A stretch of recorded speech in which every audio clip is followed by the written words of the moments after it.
আমাদের কলেজে কিছু সমস্যার জন্য অনেক বছর ধরে বেশ কিছু বছর ধরে ভুগছি। তো সেজন্য আমরা আমাদের প্রিন্সিপাল স্যারের কাছে 9 দফা দাবি জানাই, কিন্তু উনি আমাদের এই 9 দফা দাবি কার্যকর করেনি। ওনাকে 2 কার্য দিবসের সময় দেওয়া হয়, উনি আমাদেরকে আশাই দেয়নি যে এই দাবিগুলা পূরণ করা হবে। আমাদের দাবিগুলা হচ্ছে আমাদের কলেজের নিরাপত্তা বিষয়ক, কলেজে সিসিটিভি লাগানো, তারপরে কলেজে নিরাপত্তা রক্ষী রাখার, কলেজে জলাবদ্ধতা নিরসন। 2টা হলে যে জলাবদ্ধতা হয়, হালকা বৃষ্টিপাতের পরে জলাবদ্ধতা দেখা দেয়। তো আমাদের এই 2টা হলে জলাবদ্ধতা নিরসনের জন্য ওনার কাছে দাবি জানানো হয়। এছাড়াও আমাদের কলেজের আরো কিছু টুকটাক সমস্যা আছে যেগুলো আমরা সব শিক্ষার্থীরাই ফেস করি। ওই সমস্যাগুলো সমাধানের জন্য আমরা ওনাদের কাছে দাবি জানাই। জুলাই আন্দোলনের সময় আমাদের নজরুল হলের একটি ছাত্র, আপনারা জানেন অবশ্যই, তামিম, ওকে ছাত্রলীগ দ্বারা নির্যাতন করা হয়। তো ওর যে বিচারটা আমাদের প্রধান দাবি ছিল ওর বিচারটা করার, কিন্তু 1 বছর হয়ে যাওয়ার পরও আমরা সেই বিচারটা পাইনি। আপনারা জানেন যে মনে হয় আরো 2 দিন আগে সেই দিনটি ছিল যে তামিমকে নির্যাতন করা হয়েছিল। বিষয়টির 1 বছর পূর্ণ হওয়ার পরও আমরা ন্যায্য বিচারটা পাইনি।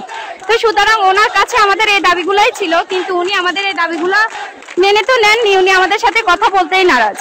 তো আমাদের এখন দাবি হচ্ছে একটাই, আমরা প্রিন্সিপালের পদত্যাগ চাই।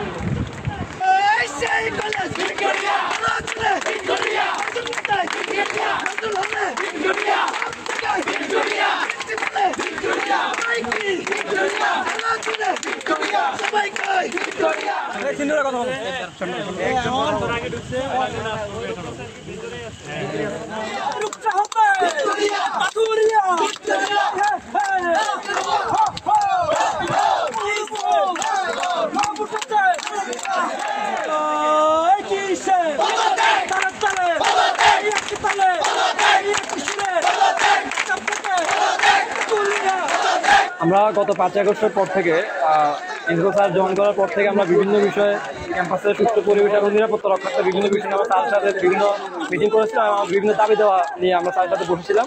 তারা বারবারই আমাদেরকে আশ্বাস দিচ্ছিল, কিন্তু গত 10 মাসে আমরা একটি আশ্বাসও বাস্তবতা পরিণত হতে দেখি নাই। আমাদের এই ক্যাম্পাসটা যখন সন্ধ্যা হয়, সন্ধ্যার পর থেকে একটা মাদকের আখড়াতে পরিণত হয়। এখানে বহিরাগতরা বা বিভিন্ন মাদক ব্যবসায়ী এখানে মাদক এসে মাদক সাপ্লাই দেয়, মাদক সেবন করে। আমাদের ক্যাম্পাসের ছেলেরা এখানে নিরাপত্তা বোধ করে না। বিকালবেলা আমাদের ক্যাম্পাসের ছেলেদের থেকে বহিরাগত সন্ত্রাসীরা থাপ্পড় দিয়ে মোবাইল কেড়ে নেয়। পাশাপাশি বিভিন্ন সমস্যা নিয়ে জলাবদ্ধতা, ক্যাম্পাসের নজরুল হল এবং ফজলুন্নেছা হলের জলাবদ্ধতা নিয়ে সহ বিভিন্ন বিষয় নিয়ে আমরা 9 দফা দাবি উত্থাপন করে গত বৃহস্পতিবার এবং কলেজ প্রশাসনকে আমরা 2 কার্য দিবস সময় দিই। যে 2 কার্য দিবসের মধ্যে আজকে আমাদের সর্বশেষ কার্য দিবস ছিল। তো স্যার আমাদের সাথে বসার কথা ছিল আজকে দুপুর 2টায়। বসার পরে স্যারা যে ধরনের কথাবার্তা বলছিল, আমরা আমাদের শিক্ষার্থীরা তাদের কোনো কথাই কোনো প্রকার আশ্বস্ত হতে পারছিল না। ফলশ্রুতিতে স্যার এক পর্যায়ে আমাদেরকে বললো, তোমাদের সাথে তো এভাবে কোনো কথা হবে না, কোনো কথা বলবো না। এই কথা বলার পর স্টুডেন্টরা বিক্ষুব্ধ হয়ে ওঠে এবং তারা প্রিন্সিপাল স্যার পদত্যাগ দাবি করে। আমরা এখন প্রিন্সিপাল স্যার পদত্যাগ দাবিতে 1 দফা 1 দাবিতে আমরা এখনো অবস্থান করছি ভিক্টোরিয়া কলেজ ক্যাম্পাসে। এখানে ভিক্টোরিয়া কলেজের সকল শিক্ষার্থীরা, সাধারণ শিক্ষার্থীরা আমাদের সাথে একত্রতা পোষণ করেছে এবং তারা সবসময় আমাদের সাথে থাকবে বলে আশ্বাস প্রদান করেছে। এবং আমাদের সাথে ইতিমধ্যে আপনারা দেখেছেন এখানে ফজলুন্নেছা হল আমাদের সাথে তাদের বিভিন্ন দাবি জানানো একত্রতা পোষণ করেছে, তাদের সমস্যাগুলো নিয়ে আমাদের সাথে কথা বলেছে এবং ফজলুন্নেছা হল আমাদের সাথে জয়েন করেছে ইতিমধ্যে।